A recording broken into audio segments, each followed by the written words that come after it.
All right, thank you guys for listening up. This is the sixth episode of Fight Club with Matt, and today I had to write it down so I wouldn't forget the stuff. Who am I I talking to? yeah. I have the glory and honor of introducing one of my absolute best friends, Dr. Grant Tinsley. Grant and I have known each other for about 7.5 years now. We're coming up on 8. I had to ask Sabrina to double check all the numbers, We're getting old, but man. we're getting there. Grant is an associate professor at Tech. Just call me out if I miss any of this, but this is the best of my knowledge. Okay. Grant is an associate professor at Texas Tech University. He runs the Energy Balance and Body Comp Lab Yeah. at Texas Tech. And you are widely published across multiple exercise journals with a high focus on time restricted feeding, resistance training, and body composition. Yeah, Yeah. is that fair? Okay. Yep. And also, and one of the main reasons I brought him on is that he has a vibrant relationship, unlike many, with Christ. He's a wonderful father and a great husband and an incredible friend. And I'm super excited to have you here. I'm super stoked about this, man. Thanks for being on. Absolutely, it's a pleasure. I feel like I should have prepared a note No, to send don't. back your way, but no, thankful for you and excited to be chatting with you. Yeah, I think it's going to be a lot of fun, man. I've got a lot of questions. I know I kind of sent you the list of stuff that I had. I think I landed on 15 or 16 of them, but I had to whittle that down from 40, 45 questions because you're a wealth of knowledge, and at least anyone that knows you knows that that's true. You might not feel that way, but I know that it's true. And so I'm excited to hop in. So if you would just from your perspective, tell us a little bit about yourself, what you do on a daily basis, and where you're from, anything you want to dive into.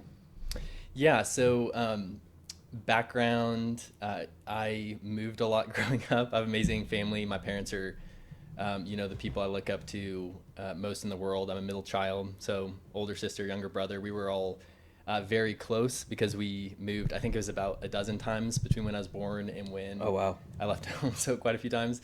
And then I was also homeschooled the majority of my life. So we had lots of time together, lots of, road trips, Yeah. moving vans, the whole deal. So, but very thankful. Both my parents were first generation Christians. Wow. So my mom became a believer, I think around junior high, and my dad in high school. So that's kind of neat. And my wife's parents are both also first generation Christians. So Wow. kind of some interesting parallels there, but I'm very thankful that they really kind of changed the trajectory of their families on each side. So Right. I always loved school. I've always been pretty nerdy. So I went to Oklahoma State University for undergrad, and I was studying physiology and nutrition. I met my wife, Tessa, there. We started dating when she was a freshman and I was a sophomore. We'll have our 12th anniversary next weekend. Congrats. That's Thank awesome, you. dude. Yeah. Nice. Yeah. So after that, I went to Colorado for a year. And studied biomedical sciences. And then after that, Tess and I got married. Okay. And I started my PhD at Baylor University here in Texas, studying kinesiology, so exercise-related topics in nutrition. Mm-hmm. From that's where I got the job out here at Texas Tech. So I'd never been to Lubbock till I interviewed here. Yeah. I came out, it was super cold and windy. My flights were delayed. A bummer. The person touring me around town got pulled over by the police. I was Oh, late no. for my meeting. So all these things happened when I left Lubbock. I'm like, I don't know if I'll ever be back to Lubbock. I'm like, it was cool, but this trip just sent some weird vibes. And Yeah. then now this summer on July 4th weekend, we'll have been here 9 years. Oh, my so goodness, let's go. obviously I've known you for the majority of that time. But Yeah. so I work at Texas Tech. I primarily do research up there, do a lot of mentorship of students in my research lab, which is kind of my favorite part of the job. Sure. I'll teach a class or two per semester, but again, a little heavier on the research side. I have some other roles outside of Texas Tech, but they all kind of relate to science. Mm-hmm. So I'm kind of a science officer at a cardiometabolic health clinic that's online, and do some consulting related to dietary supplements. So kind of everything's in that umbrella of health and fitness vocationally. Have three kids, 8, Incredible kids. 6, and 3. They're awesome.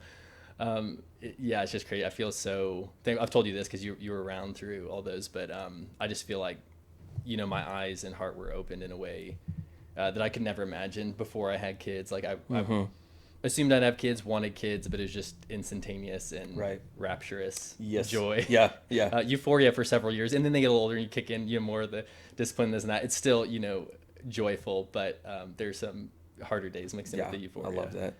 And you guys, Tessa homeschools, right? She does, yes. Okay. Talk to me a little bit about that, like your experience with doing it, and then like now your experience with walking your kids through that. Yeah, so my parents, I think they did it for a variety of reasons. Sure. Some were probably related to giving us like really solid kind of biblical foundation. Some of it was pragmatic when we were moving that often. We're often moving in the middle of the school Yeah, year. sure. I remember one of the places we lived, I think we spent like 6 or 8 months building a house that we lived in for like 4 months before we moved. Oh, So, perfect. some of those moves, lots of mid-year moves. So I had a couple partial years in public school, but so I had a great experience. I really enjoyed it. We were in Kansas City for my junior high and high school, and we were plugged in with a very social, involved group of homeschoolers. So Sure. I feel like I got a lot of the things people worry, at least used to Sure. worry about Yeah. their kids not getting. Right. So whatever, I went to homecoming and prom. No, and you did. track You and absolutely basketball. got exposure to it because when you told me that you were homeschooled, it was a shattered ceiling because I was like, "There's no way this dude's homeschooled." Like it breaks every category of what I thought homeschool looked like because it just did. I just wasn't wearing my denim that day, so you couldn't tell. But yeah, no, I learned to take that as a compliment. I remember when people Yeah. first said that to me, "You don't seem homeschooled." I'm like, I don't know what that means. But then I learned from Yeah. exposure to other homeschool communities, and Yeah. nothing against homeschoolers. It's different nowadays. I think especially like post COVID, I think people homeschool for a variety of reasons, and it's more mainstream. And the resources online Yeah. are incredible now. Yeah, they're But unreal. yeah, so in terms of our choice, we're open. We really like the schools we're at, so that was certainly an option. But Yeah. my wife is a certified teacher, so she taught third grade for 4 years while I was in my PhD, and then our first year here. So, she was like actually equipped. My mom was great. She was an occupational therapist. She was Right. trained as a elementary school teacher. So I think between Tessa's training and my comfort level of like, oh yeah, I've done this. Yeah. I think it was Yeah. kind of the right choice. I think she was a little nervous about the whole paradigm, and I'm like, oh no, it's cool. Don't worry Yeah. about it. Well, she's not only certified. Tessa fits into the category of one of the most uniquely gifted individuals to do that Right. of almost anyone that I know. I mean, when she sends a birthday card, it's not something she got on the sale rack at Target. It's something that got brought home. We got to do some crafts and work on. I mean, we saved Tessa's cards. Like we saved the cards that Tessa and you guys sent over because like she put so much time, effort, and energy into being excellent with everything in that genre. Yeah, no, I agree. She is gifted that way in terms of her skill and her efficiency, and she really thrives off that. Even the co-ops and like small group stuff they do, I think she thrives the more kids there are. They're kind of the challenge of it, I guess. So yeah, so it's been a great experience so far. We'll take things year by year, but here through the first couple of years of doing it, it's been really solid. And Tessa's very intentional about getting the kids lots of exposure to other kids, involvement in church and extracurriculars, and getting groups together. Yeah. Yeah, so it's been great. We'll see what the future holds. You said something in that first run about yourself about you had always kind of been a little bit of a nerd and you always loved to learn, and that was actually it's in line with one of the questions I had for you. But like you value learning, like since the day that I met you, I don't know that you've ever like stopped. I mean, researching. I mean, it's what you do. Like you're always learning. Like talk to me a little bit about why learning is so important to you. Yeah, it's funny. I think learning is important to me, but I don't think about it that way. I guess course. I just enjoy it. Yeah. And I'm fortunate, relative. I think God has led me to a career that lets me lean into that. So I mean, a lot of my job is getting paid to think and learn and ask questions and answer questions. So I'm really thankful for that. Yeah, it's interesting because if I was in a different career setup, I might have to go search for that more and be like, okay, I'm really going to find some continuing education opportunity. Yeah. But really, maybe that's why I love research so much. It's kind of a structured way to do this, where I have a lot of autonomy to kind of think about questions, be like, okay, what do we have the capability of answering? What questions are out there in this field, this body of knowledge that we're interested in? Yeah. So. But I think it is easy to stagnate if you don't continue to pursue that. So I do periodically feel like I need to refresh and like, okay, what are some unique questions? What are some unique areas I want to dive into and brush up on? And, nowadays with, it's not just AI, but nowadays just the internet, the availability, the knowledge is there. Like anyone can get the knowledge. A lot of it, I think, is just making connections and organizing the knowledge. So I feel like that's where more of the time is spent. It's almost just sifting through. There's almost too much information availability now. Yeah. Yeah, it's nonstop. Like whenever the previous job that I had, I would say that I wasn't really in a state of learning for a couple of years. It was kind of got to a place where it was like there was a lot to learn, and you kind of got there at about 3 or 4 years in. I was there for 10 years, and I think somewhere in the neighborhood is where you and I initially had that conversation where I came over to your research lab and was like, I don't know what to do. Where do I go? Like, I want to learn stuff about fitness. How do I? But I don't want to go to your class. Yeah. Where do I go? And you like helped me find like a couple of different certifications and which one stuck out, and like that ended up being a path that I wanted to go. Like, not necessarily just because I wanted to coach people or because but like I was really interested in it. I wanted to know more about it. So that was actually the camp that I feel like I landed in, where it was like I wasn't paid to learn. Like Right. I was paid to do a job, and so yeah, that definitely makes a lot of sense.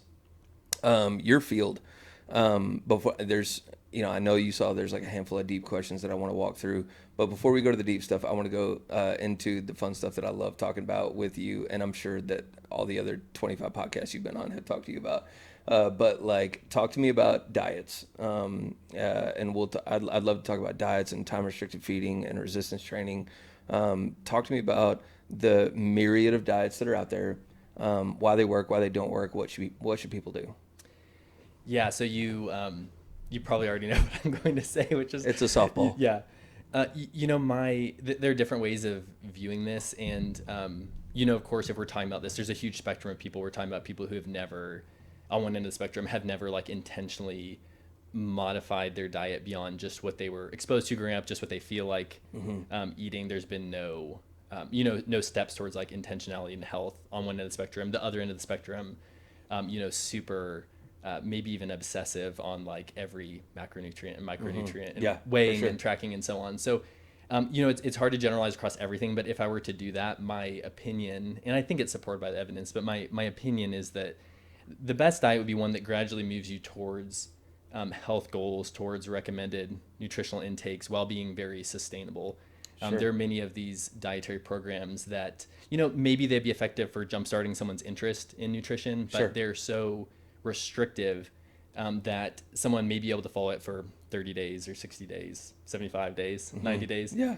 But it may not be something they can follow forever. So I think in terms of lasting lifestyle change, and to back up, there's a lot of mental overhead of that level of control over your diet. And maybe sometimes you have the mental space for that, but as life gets busy with like work and family and other commitments, not everyone can devote half their brain all the time to their nutrition. So I'm a big fan of the small changes. They're still moving you in the right direction, but they're so small that they essentially become habit to the point where it's like, okay, I'm not really exerting a lot of willpower to have added a fruit or veggie into each meal, or to be sure I have a protein source at every meal, and so on. Yes.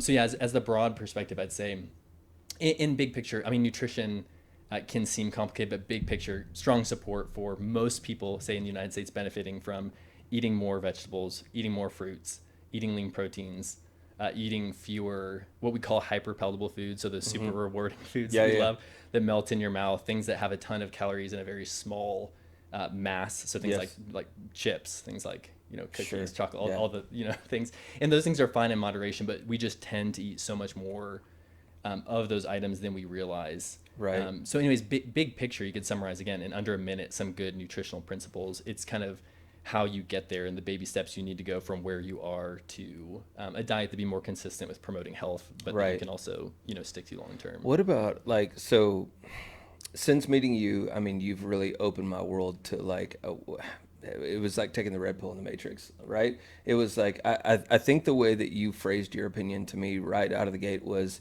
whatever you can do for the rest of your life, that's what I would do. Yeah. Right? That's the route that I would go. Whatever is not going to require that mental fortitude for 30, 60, 75 days, whatever it is. Like, but since that conversation, like I'm interested how you handle nonsense, like how you handle when something comes across your plate where maybe one of the kids you're mentoring says like, hey, I found out about X diet or X workout program, and I think it's going to change my life. It's only $400 a month, right? How or a nonsense opinion about a supplement or something that you know quite a bit about. How do you handle those conversations? So I'll start by saying I don't seek those out. So I mean, they're between social media and things people portray. I don't go. It's kind of like working out in the gym. You see the person whose form isn't great. You're like, they could probably benefit from correcting. I'm not the person to go up and tap them on the shoulder and be like, hey, take your headphone off, let me correct you. Yeah.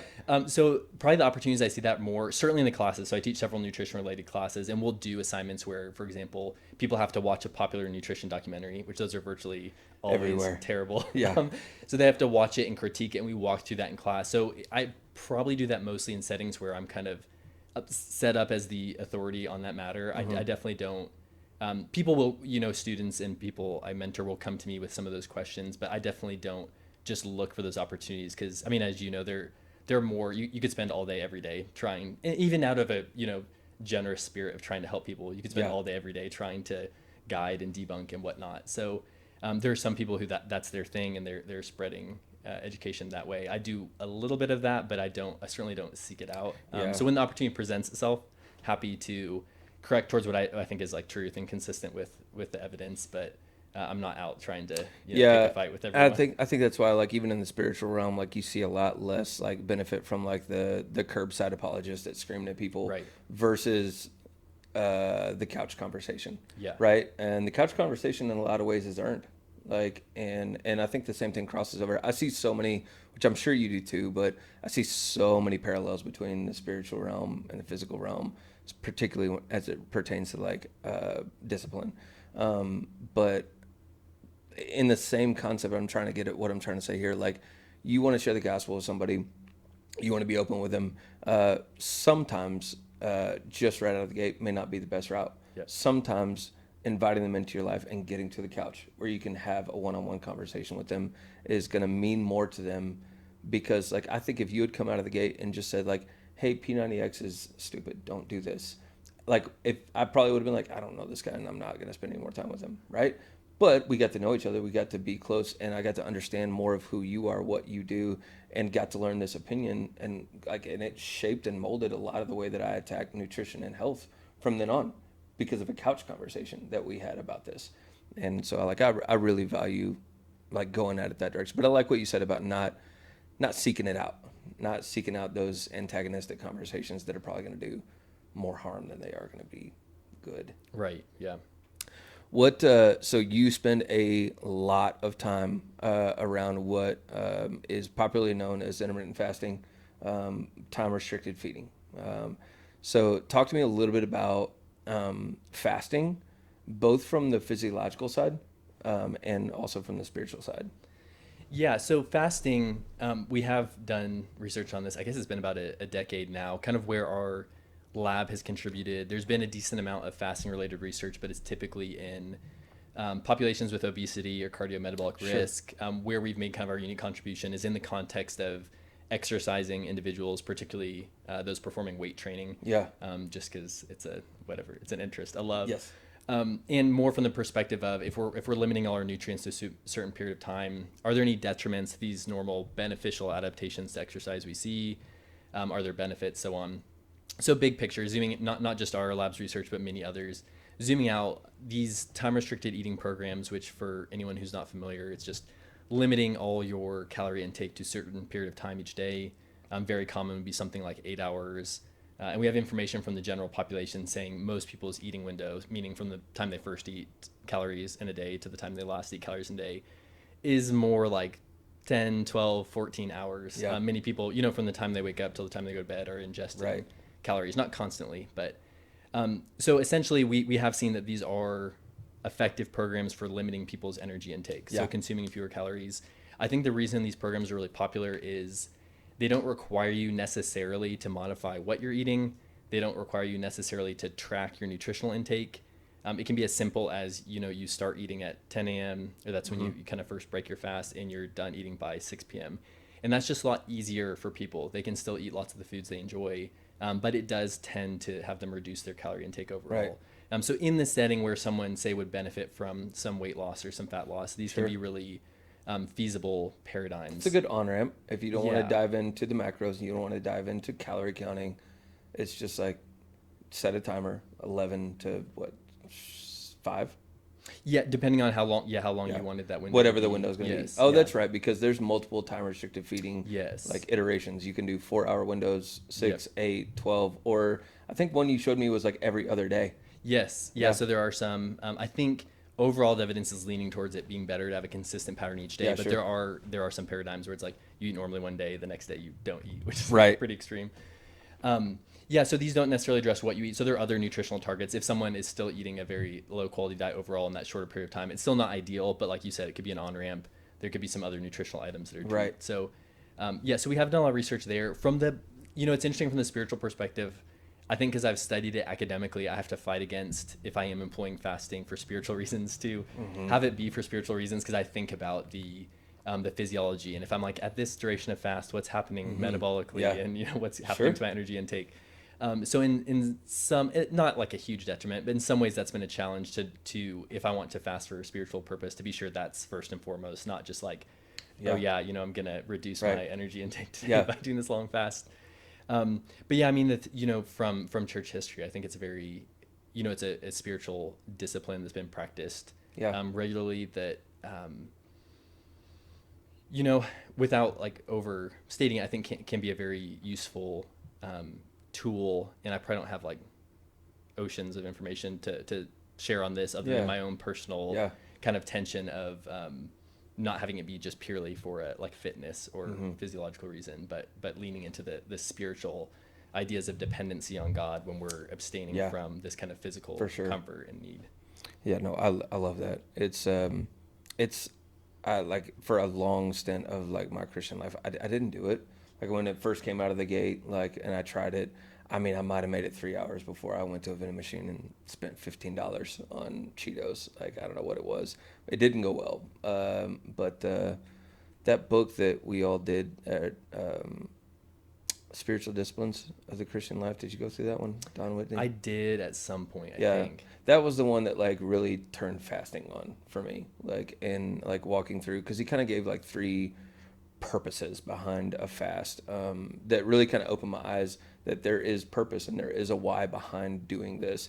And it was something like repenting from sin, help with a big decision, or just simply growing closer in your relationship and dependency on Christ.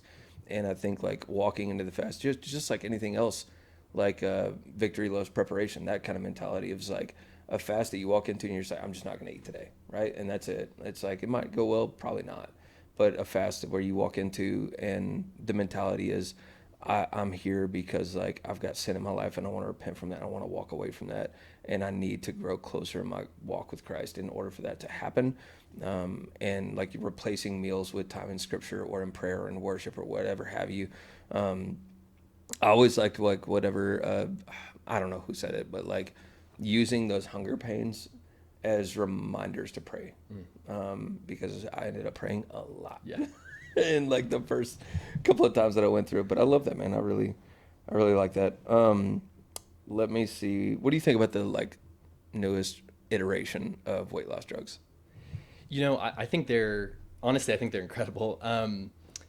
There have been, a number of attempts over the years at something like Yep. a pharmaceutical that would help, or whatnot. But they're massively effective. So I have an interesting perspective on it, because I'm not sure how much you know about this, but the virtual health clinic I'm involved with as their chief Yes. science officer, it focuses on cardiometabolic health, and a lot of it is these GLP-1 medications. Yes. And it's really incredible because of a study we're running, I'm able to interact with like some individual patients and kind of see the individuals beyond just the data itself. So we do in my lab, lots of data is being collected. My team is often collecting that data.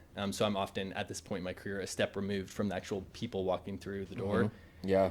But for this other study, I'm not. I'm directly interacting with people who are on these medications, and it's really amazing. There are people who have truly tried everything. They have tried every diet. They have tried trainers, dietitians. Sure. They have done everything they're told to do, all the different ways to just eat less and move more.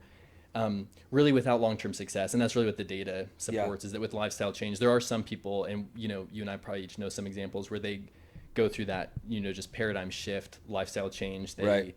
maybe had a lot of weight to lose, and they lose it, improve their health, and they maintain that long-term. But those people are in the severe minority. So there's certainly side effects and long-term considerations that will need to be looked at. But so far these drugs have overall a very good safety record and seem to allow people to do what they've been told to do all along. They allow them to Sure. eat less because it's suppressing their hunger. As they lose weight, it allows them to be much more active, to do things without pain. Yeah. Their sleep improves, all these items. So Very certainly cool. not for everyone, but it's amazing to see the joy and relief in people who have really like suffered for a long time from weight related complications. And then absolutely. now they're kind of given a chance to do the other health promoting activities, do the exercise. From do your the- experience so far, has it been something? I mean, I have a feeling and an opinion here, but like, has it been something where it's a one size fits all thing where they can take this drug in isolation away from activity and still see quality results, or is it something that needs to be paired with life change? So it would ideally be paired with life change. The medications themselves would be effective, even if someone doesn't do anything else, because they suppress appetite. They change a variety of components of your gastrointestinal physiology. So it would be effective for weight loss. If you want the best quality where you're maintaining as much Sure. muscle mass as possible, you're Yes. improving your functioning, all Yeah. that, then it would be paired with exercise and appropriate nutritional intake. And the nutrition is really important because, if someone struggles with weight, you might be traditionally thinking of them as having overnutrition, like too much of most nutrients. When their appetite is suppressed so much, they have to be more strategic to ensure they're getting those high quality foods, getting enough protein, Yeah. and so on. So ideally, and that's kind of what the clinic I'm involved with focuses on. Their dietitians, their strength coaches, they have access to like a full lifting program. It's really Love. like the medications are involved, but they lean heavily into the lifestyle, optimizing everything on the quality of the weight loss, your quality of life, your overall health. So. It certainly wouldn't be ideal in isolation, but technically for most people, they would work for weight loss. It just wouldn't be the ideal scenario. Yeah. Okay. What is your favorite exercise of all time?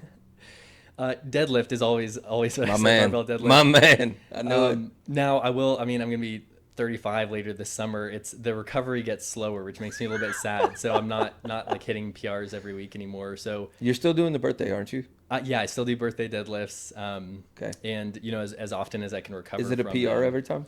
It's not a PR every time. I try to make it some unique challenge, whether it's like reps to failure at Sure. some particular multiple of body weight, or Sure. just something Yep, that yep, feels like a yeah. challenge. So I'd still say deadlift, but honestly, just back stuff in general. Rowing, I love like rowing Yeah. type movements, Oh, seated love. rows on the cables. Lat pull downs? Lat pull downs. Lat I pull downs love. are a big one. So lots of the pulling movements. I just tend We to. walked through like building garage gyms together. Yeah. Like I remember like your row, man, I loved your system. What was it? You had a pulley and a bucket filled with weights. Wasn't that? Yeah, the like early the first days. iteration of Yep, it. yep. I loved it. It was my favorite. It was like that and the straight bar curl because at the time I didn't have a barbell.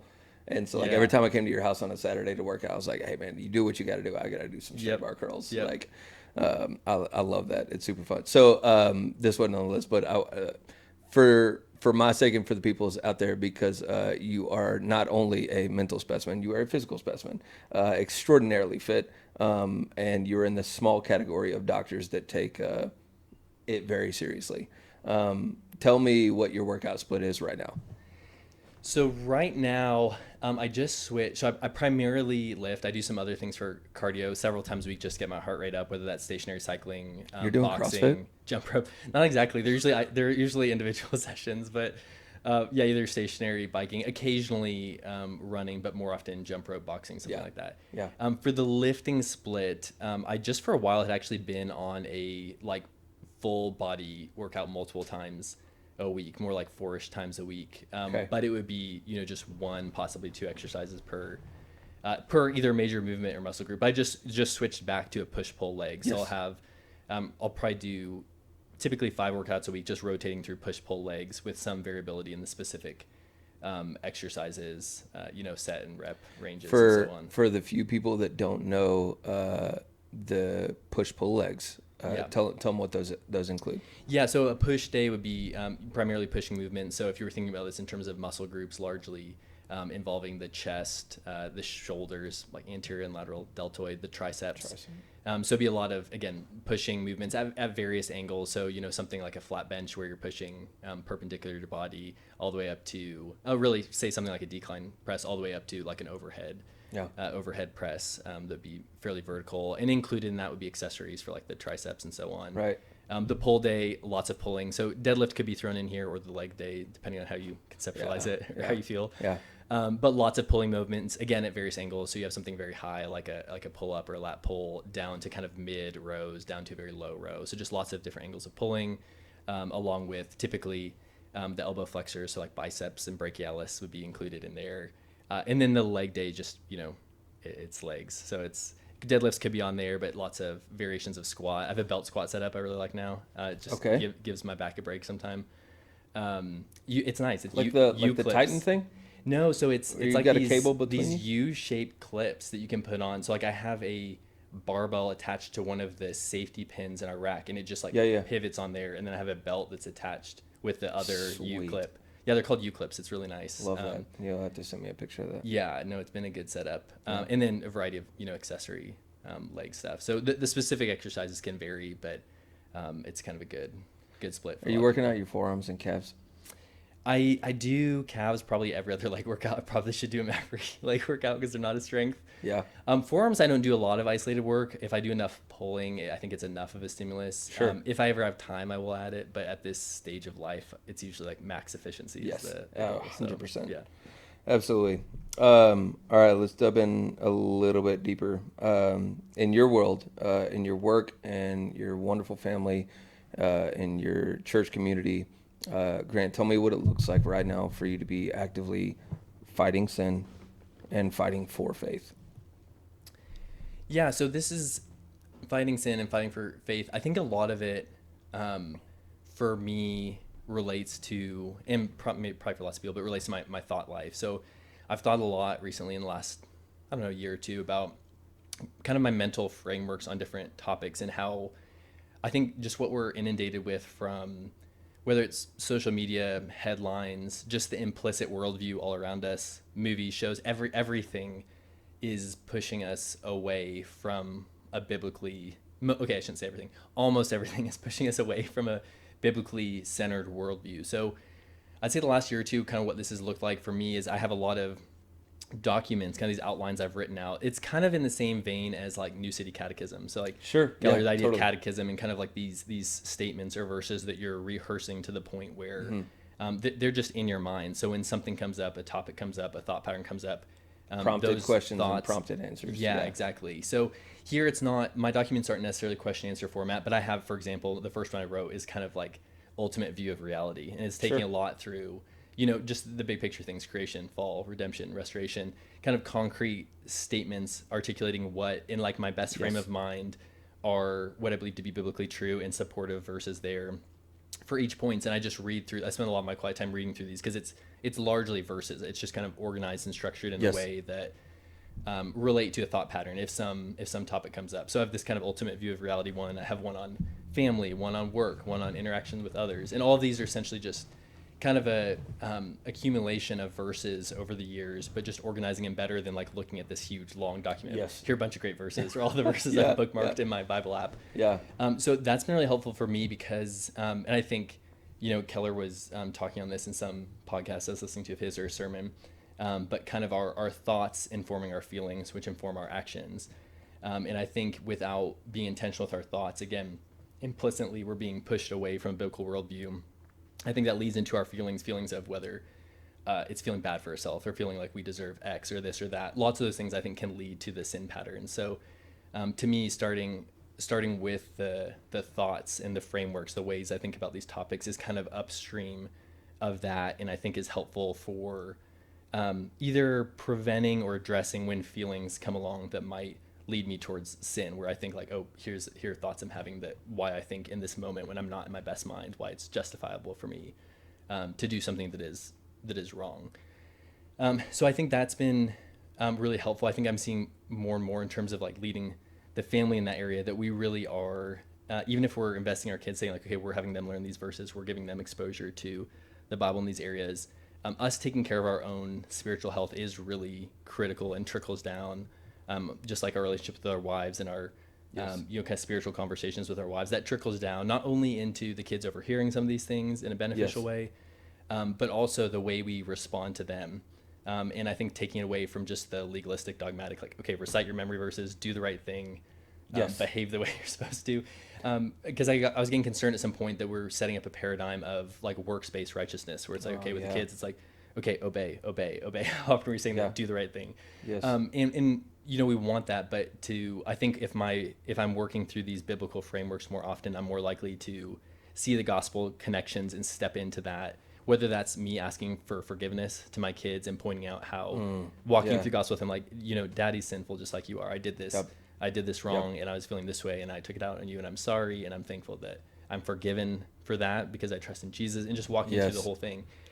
So point being, I'm kind of rambling now, but I think it trickles down, our own mental space, how biblical our views are and things, I think really trickles to everyone around us, not just our Right. family, but in the context of leading the family. I think that's been something that's been on my mind a lot. Yeah, absolutely. Man, it can't be overstated that like the impact that it has on our kiddos, like what kind of environment we tolerate, and what we're walking through with them. What you said about apologizing to your kids, I think really sticks out because I think it's such a big deal, honestly. Like, I at least in like my world, like, we didn't get apologized to a lot as kids. And again, mom and dad did the absolute greatest that they could with where they were. But that was something that we tried to change with our kids, in the same way. And it was awkward and it was uncomfortable at first because I was like, I'm mostly right. Like yes, I did one thing wrong, but mostly everything behind it was all right. But I've seen almost nothing be stronger as a heart changer in my kids than showing them that I'm just as broken Yeah. and that that I make those mistakes. But I love that. You said something about your quiet time earlier. Tell me what daily discipline around. I guess a lot of people will call it quiet time, devotional, spending time with Jesus, whatever you want to call it. Like, what does that look like in your life right now?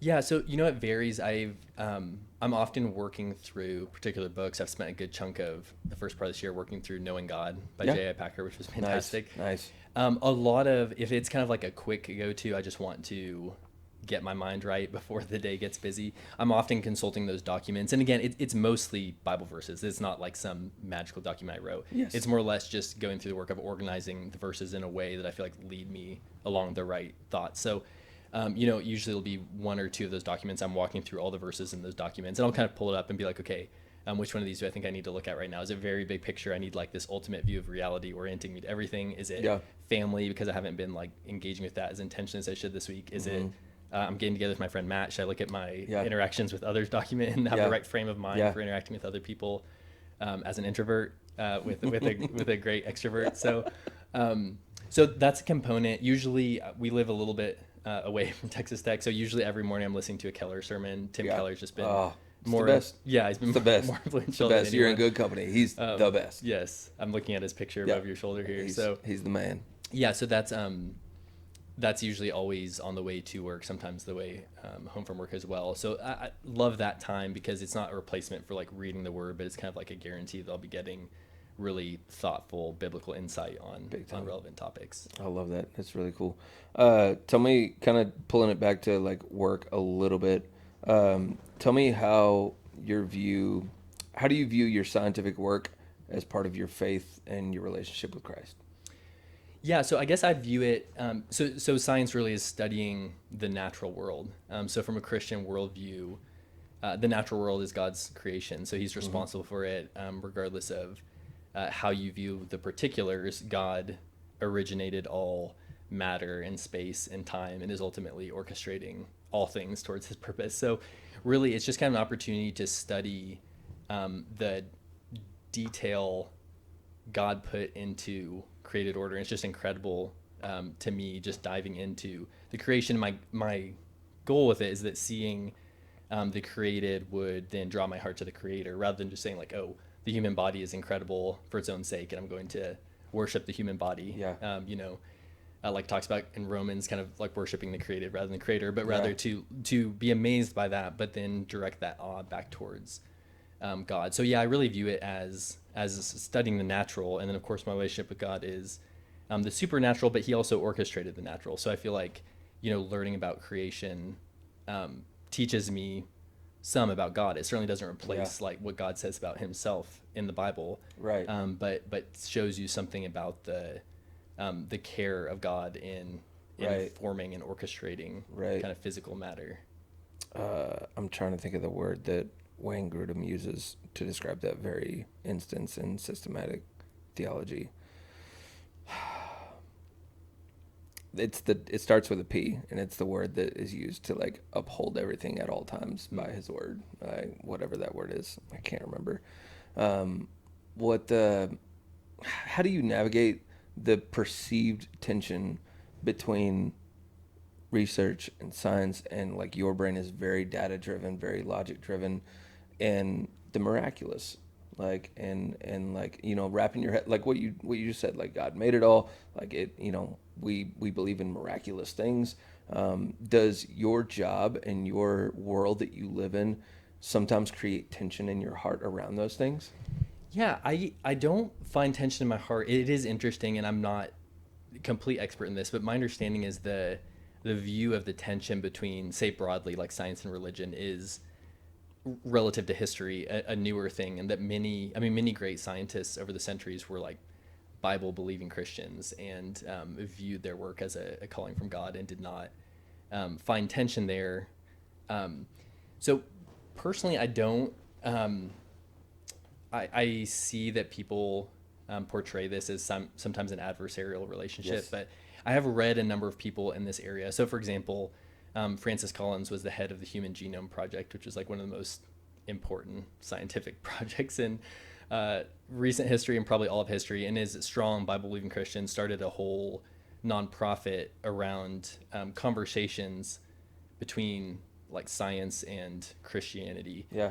So I've read a number of his books, and it's been helpful seeing someone at the highest level of science who is esteemed across like multiple political administrations and so on. He Yes. he then directed the NIH.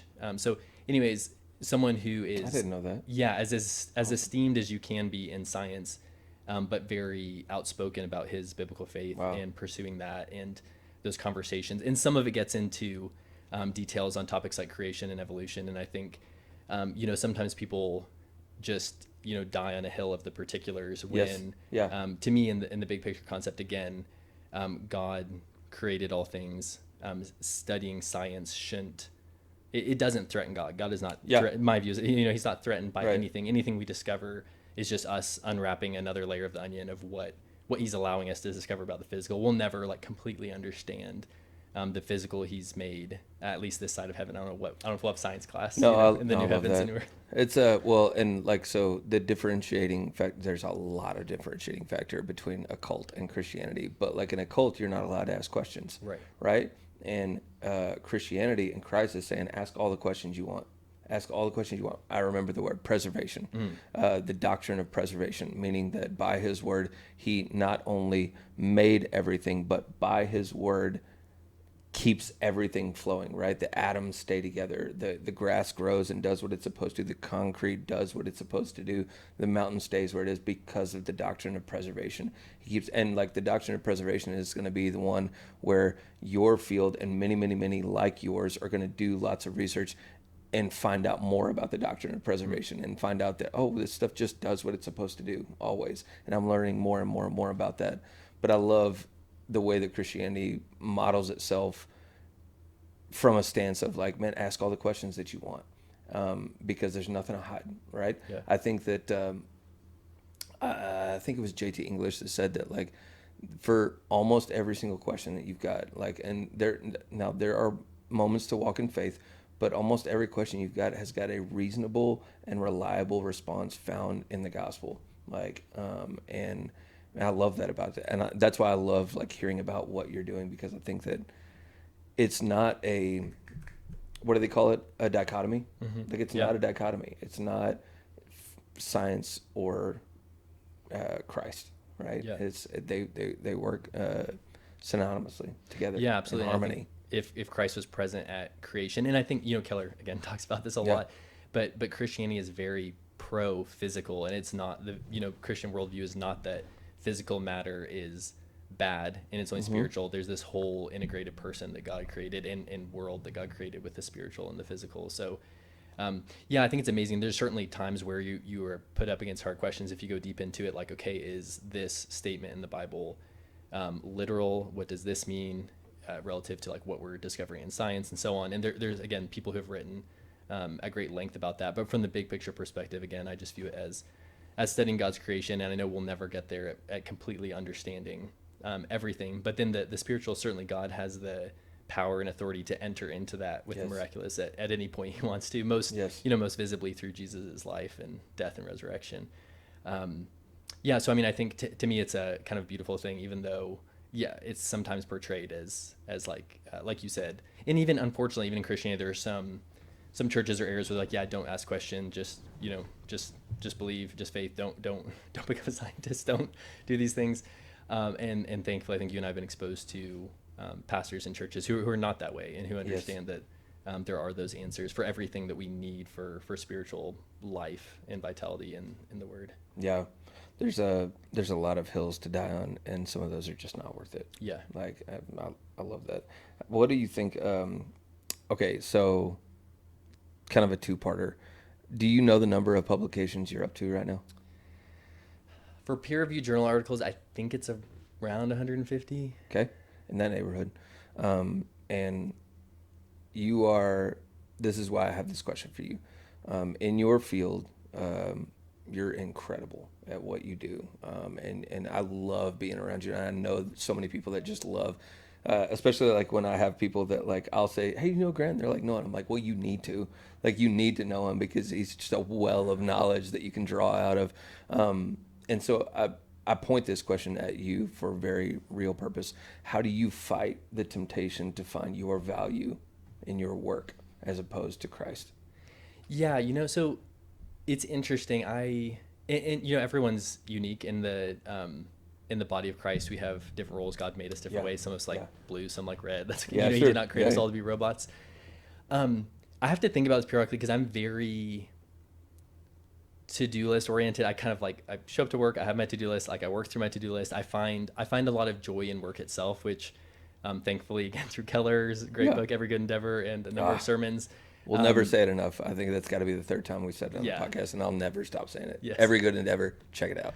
It's amazing. I'm probably due to read it. I read it every year too. I'm probably due to read it again. But the idea that, work was present before the fall, there's something inherently good about our work, honoring about our work, fulfilling about our work. Yes. So I do enjoy the work and diving into it. I think the way in which I've sort of evaluated is this getting to a point where, because I do love my job, like 95% of each of my jobs I love. Sometimes I have more items on my to-do list than I'd like, or I feel that stress or whatever, but that's more maybe self-inflicted, saying yes to too many things or whatnot. But the content itself I love, the people I love. So I don't know if this is directly answering your question, but the way I've thought about this is kind of evaluating my heart and say, like, are any work-related accolades or achievements, are those what are truly like elevating my spirit, or any work-related disappointments are what are crushing to me? And I think, I certainly don't do it perfectly, but by God's grace, in many cases, I've there've been things that have been accomplishments that, like, praise from a boss, something that goes really well, and I'm thankful for it. It's grateful. It's a blessing. But like internally, I don't really feel it. It's kind of like, and I'm sure it's not always the case. There are times I'm excited about it. I do enjoy the work, and maybe I'm just getting like closer to middle age and crotchety. I don't really know. But the things that, like, I can tell are actually heart issues are much more related to the family. So I mean, I'll be way more stressed, just orders of magnitude more stressed the night before my son has a jiu-jitsu tournament. Right. And like my heart is way more bound up in my son than it is there. So, and I'm not saying that's right. I like, family can be an idol too, but I think that I've sort of watched the things that like truly elevate my spirit, truly crush my spirit. And in general, those haven't been work. So I'm thankful that I've been able to pour myself into my work, try to view it as a mission field, try to view it as the work itself being important because God created work and because he gifted me a certain way, and I think aligned to my profession with that gifting, which I'm thankful for. So, with all that said, the true test would be like, if it all goes away, something blows up, I lose my job, they retract all my publication, everything goes away. That'd be the truest test of like, okay, how much of my worth was tied up in there? Because I'm sure some is like, we build our identities. Even though we want it centered on Christ, there are other little components of our identity. Like whatever, we work out. If we both got injured, we could no longer work out. There'd be some portion of our identity that would die a little bit, and we'd have to figure it out. So all that to say, I think it is a continual challenge, and I'm sure I need to reevaluate it continually through this first phase of my career. That's kind of what I've gone back to, is like, okay, when I get that praise, that accolade, is that elevating my spirit more than it should, showing me that I'm really putting my worth there. And it's like, oh, now I feel like I'm worthy. Now I feel like I'm approved. Now I feel like I've mattered. Oh man, you reminded me of a story that you and I actually shared together. But I love what you said, like about how you navigate whether or not this is actually going to be fulfilling, or is this is going to further the ball that's going to move down the road. But it reminded me of two things. Number one, a quote from J.R. Vassar. You remember that guy? Yeah. He came to Redeemer, I think, for a couple of things. But he said, when the opinion of the one who matters most to you, then that's when you get free from everyone else's opinion. And I think that it rings true, Grant. Like, I think it rings true for you, honestly, because quite frankly, if you list out what you've done on a piece of paper, it's going to be a long paper, right? You've done quite a bit, and by every metric, like if you weren't a Christian, like you would have every right to like say, look what I've done, look where I'm at, look who I am. But you don't. You've never been that way since the day that I met you, and that's one of the things that I love so much about you. But I think a big part of it is because you have your identity set in an anchor, like you have it set in a certain place, and so like you have this like where your heart is, who you are, and you always have. And so like these trivial things from the side to side that don't navigate the ball have never gotten in your way in terms of keeping the ball moving. And then it reminds me, actually, and I hope you're okay with me putting this out there. I think that it was hilarious. But you and I were in a fight club together. I somehow knew this. Was going to come up. I didn't. I literally never had it on the agenda at all until you just started talking. So it's your fault, really. It is my fault. We had and you can go back and check out other videos about fight clubs, what they are. But Grant and I were in one of the earlier fight clubs that I was in. It's supposed to be 2 or 3 people max. This one got away from us, and we ended up having 5 people. And we met in a public place, which again, I'm a big curator of space, and so we weren't meeting in great places. But it was like back and forth. Like some people would show up, and so like looking back, there were lots of things that weren't beneficial about it. And I remember like you were like you said something very like straightforward, and we're just like, hey, this actually isn't serving me, and I've got to go. In one way or another, you said, I've got to go do other things, right? This will be the last time that I'm at Fight Club. And you walked away, and like the knee jerk in my heart was like, where is he going? Why is he leaving? Like, is he not a Christian anymore? Like that was like I was like, I had like some immature knee jerks to it. And then it probably took a week max before I was like, that was wisdom. That was wisdom because it wasn't serving. Like there were a couple of components about that thing that were not serving the purpose that it's supposed to serve. And in wisdom, you showed me how to confidently choose your family and choose your time and care for and steward what you've been given, and not just give things away because it's another thing to put on the calendar. And and since a week after that happened, for the rest of my life, I'd always really respected you for it, and really respected how because you weren't like vile, or you didn't just stop texting back and disappear. Like it was a very direct, kind, loving way to like handle that. And I think that in discipleship and community, there's moments where like you have to make tough choices, and you gave me a great example of how to do it in an awesome way. Well, thank you. I appreciate that, and I think it's very kind and probably generous interpretation of it. But I mean, it was a to the best I could. It was trying to be a decision based on wisdom and not just on like yes, whatever. I don't want to be out past 9 p.m. Though that was probably also true. But no, I mean, I appreciate that, and that I think there were certainly benefits that, and even outside of Fight Club. I mean, back when we both lived in the city of Lubbock instead of where we both lived. Yeah. When we work out together and stuff, I think that season, through the Fight Club some, but even more through just the other things with you, was very influential on me, because I think you were particularly good at integrating people of various spiritual beliefs, various spiritual maturities into your activities, your life. You do a lot of groundwork to get to that point where we're having the conversation on the couch rather than yelling at people from the curb. Even though I'm sure you could do that if you wanted to, but so that whole season, I definitely think wasn't wasted. And it's weird. I mean, it's part of getting older, looking back and seeing like, there were certain seasons where I saw certain people more, and those were really productive. And now we're both in other seasons, and I still feel close to you, even though we're sitting face to face for the first time in a few months now since we got sushi. Yeah. Excellent. That was bomb. So I mean, I'm thankful for for your influence in that way through the Fight Club and through other, interactions together. Yeah, I appreciate that, man. It's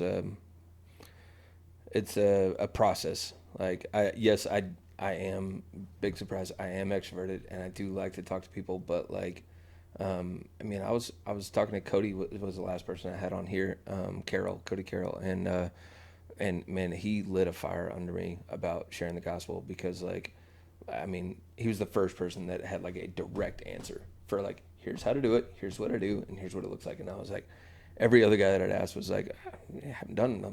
I don't think I've ever done it. Like, and it literally lit a fire under me. But that's part of the driving passion a little bit of, yes, it is some of my personality, but I love being around people and I love the opportunity to see the thread move and to see, just to watch what God does in people's lives. So I like that, like you say, like all over the map. I love having as many people around as I can to just learn from them and learn what I can out of their life, and then watch what God does in their life and just get to be a part of kind of seeing that. But it comes at its own strain. Like I mean, we are in different seasons. Like I would be a liar if I said that I didn't live close to you where I could work out with you every single Saturday.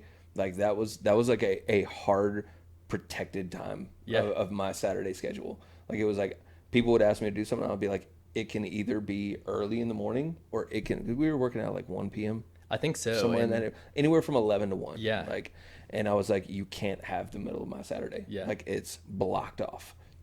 And but moving into this new phase of life, like we're probably at least 30 minutes away from each other minimum. Yeah. And so that's not super realistic with my 3 kids and your 3 kids. And like, but it brings me to this idea of like, back to your world, balance, whatever you want to call balance. Like, what does it look like to balance all of these things that you have going on with Christ at the center? Like your work and your family, homeschool, loving your kids, involvement at church, involvement in what did you call the virtual lab that you're on?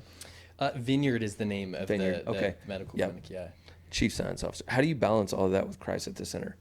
Yeah. So I think, one, let me just, I want to back up and say one thing, because it's interesting. I think you were saying a fire was lit unto you related to preaching the gospel. I'll say I think you're particularly good at preaching the gospel to fellow believers, which I think is just as important. Of course, we want to, well, whatever, we won't get into this, but of course it is, I think, critical for those who don't know Christ to be presenting clearly with the gospel. But I think you are very gifted at, just for the reasons we were talking about earlier, our thought patterns tend to go other directions, or and this will tie into the answer I'm about to give. Yeah. But there's certain ways where there's certain areas of our life that haven't quite been touched by Christ, or our faith hasn't fully like integrated there, where it's actually changing what we do. And I think that's something that you have been in my life, and I'm sure many others, particularly good at as making those spiritual connections, saying like, oh, this is how Christ touches you, or hey, let's pray about this, or whatever, we're listening to like hard rock music and slamming deadlifts, and then all of a sudden like now we're talking about Jesus. So for what it's worth, even if it doesn't look like, hey, do you know about Jesus? Let me walk you through the gospel like this. I think there are other ways that you do explicitly like preach the gospel to people, even if it's a believer, because we need that same gospel. It's the same simple message we'll need, our whole life. So anyways, kind of related to that, I think the Christ at the center, a big part of it is kind of what we've been talking about, is having the faith in Christ touch every area. So it's not like, okay, I have to go put in my however many hour work day, and there's no connection of like my core faith with that. It's recognizing when it's like, okay, it's more important for me not to get my to-do list done, and the student that just walked into my office who's going through something, I'm going to like engage them with the goal of moving it towards a spiritual truth conversation.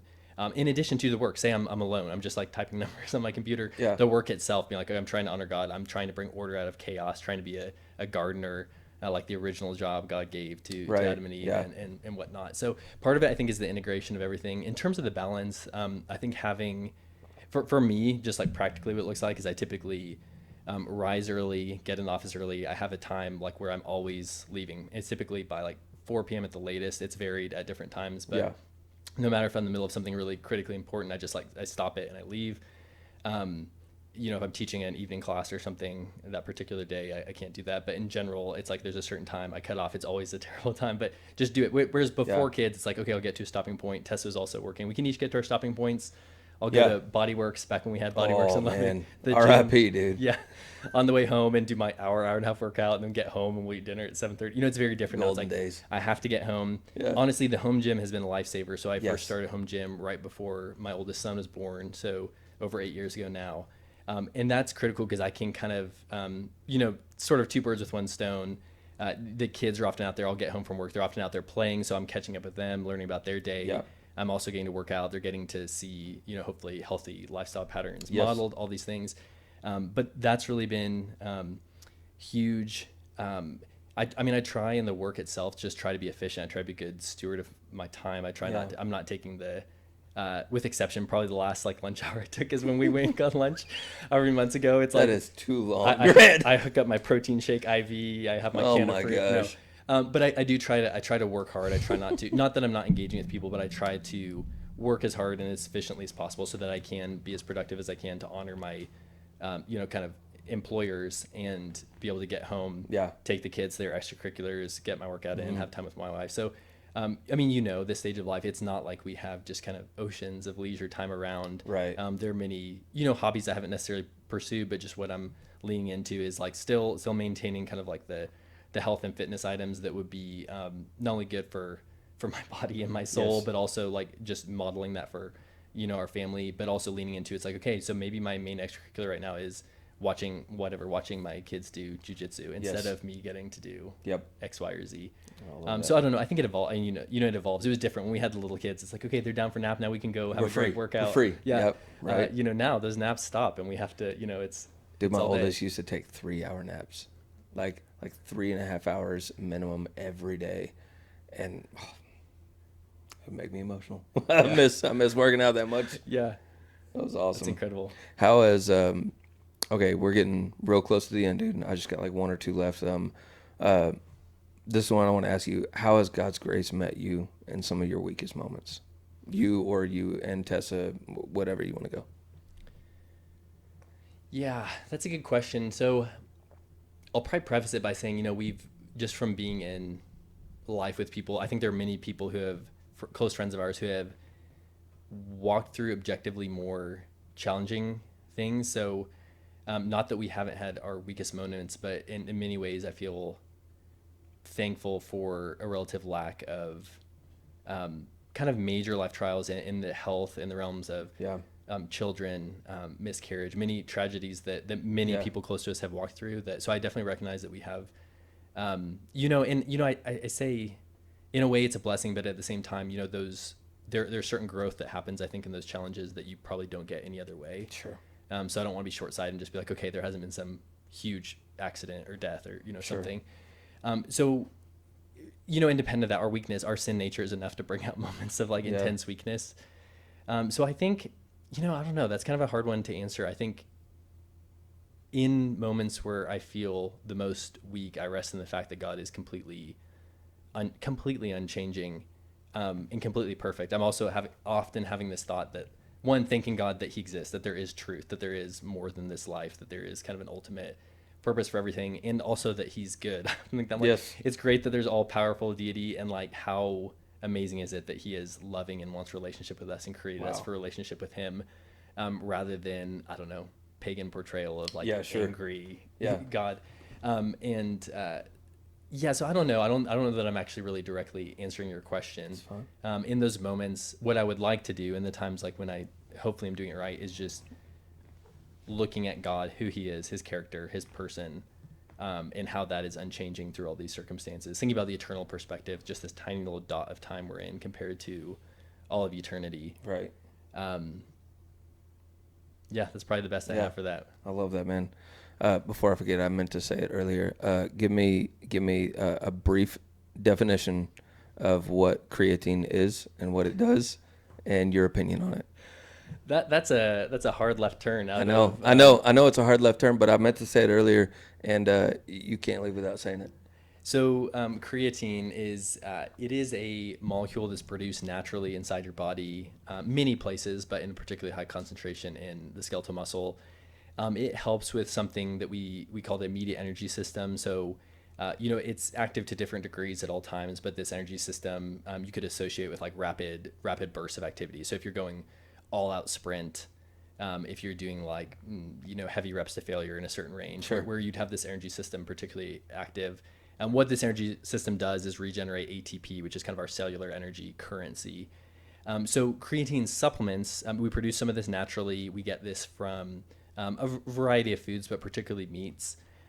You can increase the concentrations of creatine in your tissues, not just your muscle, but brain and other tissues, by taking creatine supplements, which are cheap. They're best, most Bang for heavily your buck. researched Yeah. sports supplement in history. They're It's still true, thousands. right? It's still the most researched product.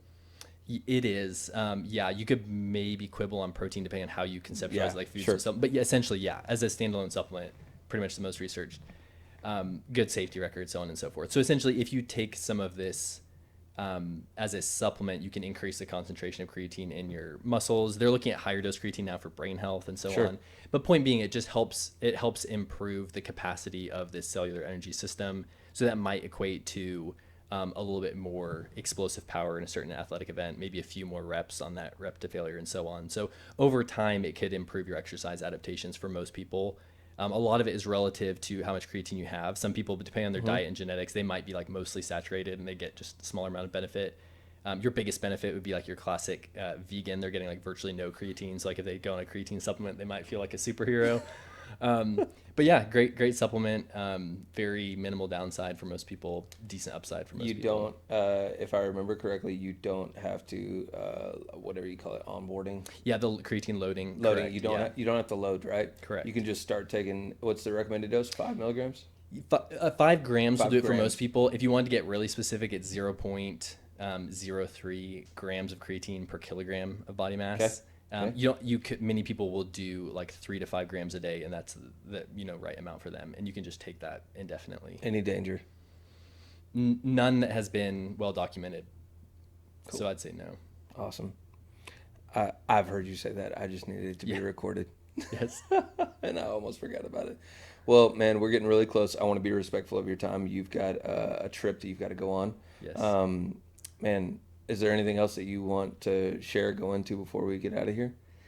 I don't think so. I'll probably just turn back to you and see if there's anything from our conversation we've had that you would like to wrap up. But to give you a second to think about that, whether or not you want to, is just appreciate what you're doing with the podcast in general. This is, for anyone listening, this is a complete, natural, authentic extension of who you are. This is not Matt being different on the podcast. This is just like, we're not normally like angled like this with sure. a nice fire Yeah. and Yep. cool Yep. environment and stuff, the headphones. But other than that, I feel, it's just like a normal conversation. Yeah. So I appreciate that about you, that it's very authentic extension of who you are. Yeah, I love that. I appreciate that, man. I don't know that there's a ton left for me. There is like I'll probably have to have a part 2 with you, Okay. but I'm being respectful of your time. But man, I just want to say like thank you so much for being here. Like this conversation, what we got in, I think was a humongous blessing to me, and I'm positive it's going to be for a lot of people out there. And it's good to just hear from you and see you again, man. Absolutely. Awesome. Well, thank you guys so much for listening to this round, and we'll see you next time. Y'all stay in the fight.